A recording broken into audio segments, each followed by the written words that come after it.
Bonjour, nous sommes ici sur le site d'AZF. C'est la 11e année commémorative, beaucoup d'émotions et aussi lundi prochain l'arrêt de la cour d'appel de Toulouse.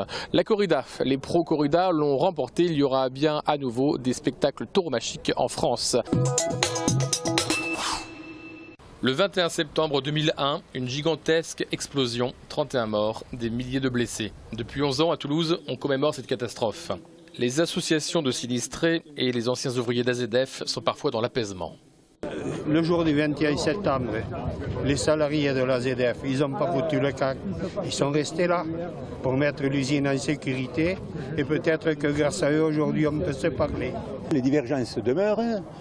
On les accepte, j'allais dire, c'est pas la justice qui tranchera, mais c'est peut-être l'histoire qui tranchera ou la science. Mais ceci dit, par rapport à la peine et à la solidarité, nous avons la même approche, je crois. On s'en est aperçu peut-être trop tard, mais aujourd'hui c'est une réalité. Et puis il y a ceux qui ensuite n'ont aucun intérêt à nous rejoindre parce qu'ils sont sur des positions bien loin de celles des victimes. Le syndicat CGT et l'association des sinistrés du 21 septembre gardent leur position sur le rond-point symbolique de ce jour maudit. Le discours, lui, est plus politisé. Ce n'est pas parce que certains ont voulu faire une réconciliation qu'on se sent obligé d'y participer. Nous, on n'en a rien à faire de la réconciliation. Il n'y a pas de réconciliation possible entre les victimes et le groupe Total. Nous, ce qu'on veut, c'est la justice. C'est le 24 septembre prochain que la Cour d'appel rendra son verdict sur le procès d'AZF. Je l'attends sans impatience et sans émotion particulière. Si vous voulez, j'aurais aimé que ce dernier verdict puisse rassembler, mais ça sera impossible, quel qu'il soit. AZF, c'est une cicatrice qui marque à jamais le visage de Toulouse. La corrida jugée conforme à la Constitution aujourd'hui par les sages du Palais Royal. Ils ont rejeté le recours de deux associations anti-tauromachie et jugé qu'il n'était pas anticonstitutionnel de prévoir des différences de traitement entre les régions à tradition tauromachique et les autres. Pour le club taurin de Rieux, la satisfaction est grande. Il y a une loi évidemment qui prévoit des sanctions pour les gens qui font des sévices sur les animaux avec un alinéa qui dit « sauf dans les régions à tradition taurine pour les corridas ». Tradition taurine continue évidemment. Donc c'est là-dessus que le Conseil constitutionnel s'est prononcé et donc il a dit « la corrida est parfaitement conforme à la Constitution française ».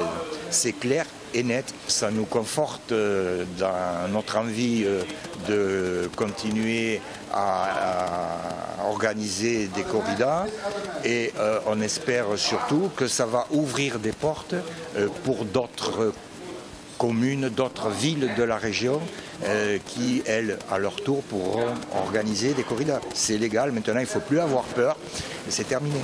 De quoi provoquer les associations anti-corrida comme l'ARAC, association rieumoise anti-corrida, qui est bien décidée à ne pas en rester là. Je ne suis pas du tout étonnée, donc je m'attendais à cette décision. Maintenant, bon, ce n'est pas fini puisque c'est l'Assemblée nationale qui va être saisie, la Cour européenne également, donc on va continuer.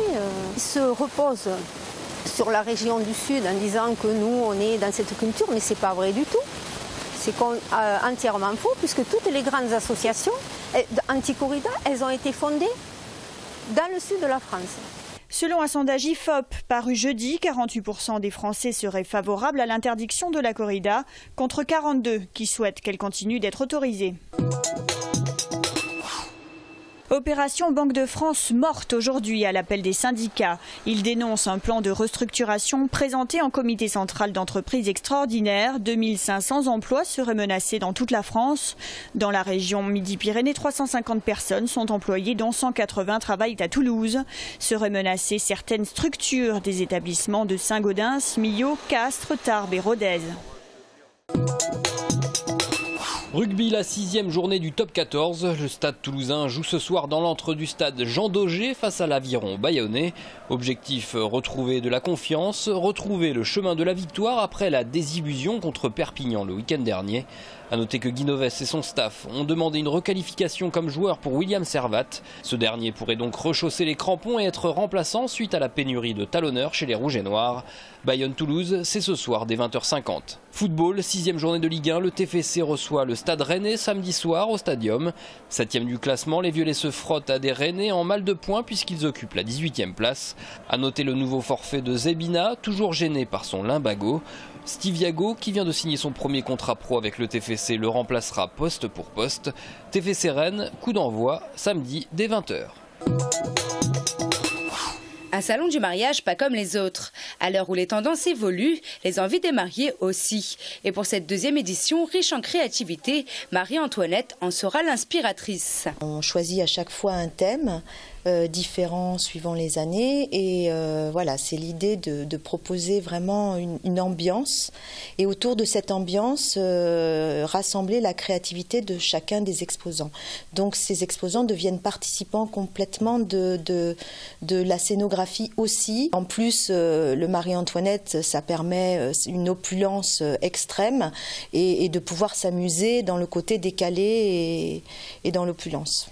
Ce salon intime des temps modernes donnera l'opportunité aux futurs mariés de rencontrer des créateurs de leur région sélectionnés pour leur originalité et leur savoir-faire. L'idée, c'est que ces 25 exposants soient de tous les milieux, c'est-à-dire que quand on vient sur l'événement mariage, on peut trouver un prestataire musique, décoration, fleurs, une cérémonie laïque, des faire-part, photographes, vidéastes, des lieux de réception. Vous pouvez vraiment, traiteur, oui aussi, on boit, on mange, on rigole, on partage et on prend le temps de rencontrer les prestataires qui vont faire de notre mariage une réussite. Cette année, l'événement mariage se tiendra le 22 et 23 septembre au Casino Barrière de Toulouse. Des animations coup de cœur sont prévues, essayages et dégustations, tout sera là pour concrétiser votre rêve. Le dialogue entre les cultures sera au centre de la 13e édition du festival Occitania qui commence demain à Toulouse et en région. 87 événements dont 59 gratuits pour découvrir et faire vivre la culture occitane. On a centré cette année la programmation sur la voix, soit la voix traitée en polyphonie, soit des voix qui sont des voix, j'allais dire, exceptionnelles en termes d'expressivité ou de style. Plus des grands moments de rencontre, que ce soit les passo carrière avec les animaux et personnages totémiques, que ce soit les mercats d'Occitanie avec les producteurs, avec les artistes de rue, etc. Si la convivialité et le spectacle vivant sont au programme, le festival Occitania, c'est aussi un moment pour le dialogue et la réflexion. Il y a des débats, des conférences-débats qui permettent de mieux comprendre qu'est-ce que c'est la culture occitane, qu'est-ce qu'il y a comme production, qu'est-ce qu'il y a comme matière. Des moments d'élaboration aussi, notamment dans le cadre de l'économie, avec une table ronde sur le culture et marketing et les enjeux du marketing culturel dans le développement territorial. Le festival Occitania 2012, c'est du 22 septembre au 27 octobre. L'ensemble de la programmation est à retrouver sur le site du festival.